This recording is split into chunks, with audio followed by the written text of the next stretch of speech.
Assalamu alaikum and hidayah parents.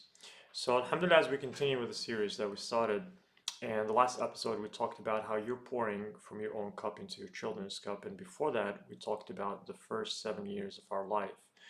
And I would like to actually combine these two.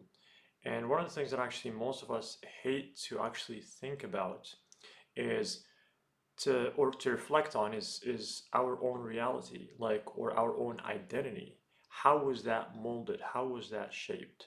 How did my childhood play a role into molding me into the person that I am? And for the most part, it's one of the two. Our identity is actually a continuation of what we experienced, and we just carry that on. And for some of us, it's more of like a retaliation or the rebellious form that actually we assume because we didn't really um, enjoy the experience. It was more a trauma. And sometimes, by the way, even if you were traumatized at a younger age, you might actually have that as a continuation because that becomes the norm. Or again, you retaliate.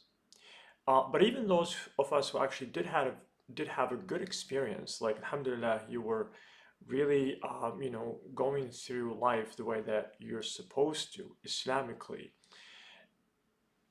How conscious are we of that we want to continue that? Because one of the things that we have to remember, Islam is all about improvement. Meaning, even if you had the great environment that alhamdulillah your parents were able to provide for you, how can you take that, appreciate it first of all, and then take it and hopefully take it to the next level with your children, as you know that their struggle is bigger than yours outside of the house, that is. So I'd like for us, maybe something actually to do is actually to take time, alone time, and reflect on your life journey to the point that you're at right now.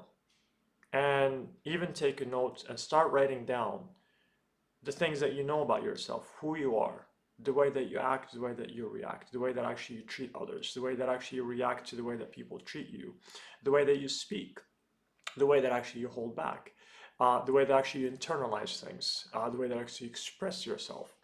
And the list is much, much longer than that, but at least write these down and try to make sense of why am I the way that I am, whether it's a positive thing or a negative thing. Because if it's a positive thing, then that's what you want to pass on to your children, right? Because now you know how actually you got there. So you want to make sure that your children at least experience what you experienced that actually you got there through, assuming it's a positive thing.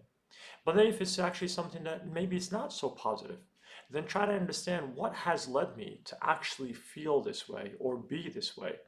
Because if you don't address it, then unconsciously, subconsciously actually passing that on to your children. And a time will come when it's too late for you to even try to understand why your own children are acting that way, because you don't even understand why you are acting that way.